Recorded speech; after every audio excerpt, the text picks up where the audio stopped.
सिंध जे सान्यावंद धुरिन इंसानी हक़नि जे अॻुवाणनि घुर कई आहे त ॿोॾि जी तबाहकारियुनि खां बचण जे लाइ ज़रूरी आहे त कब्ज़ो करे ख़तम थियल पाणीअ जा समूरा फितरी रस्ता बहाल कया वञनि। सिंध हुकूमत ॿोॾि सां गॾु ॾुकार वारी सूरतहाल खे मुंहुं ॾियण लाइ प्लान खे नए सिरे सां तरतीब ॾिए।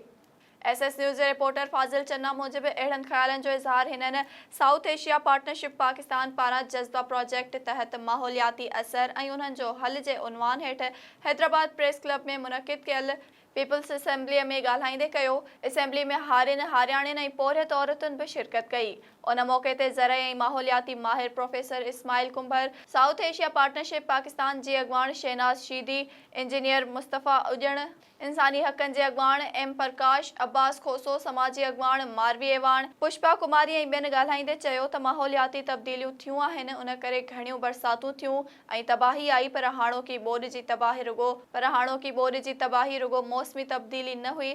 असांजा कुदरती वहकिरा ख़तम थियल आहिनि।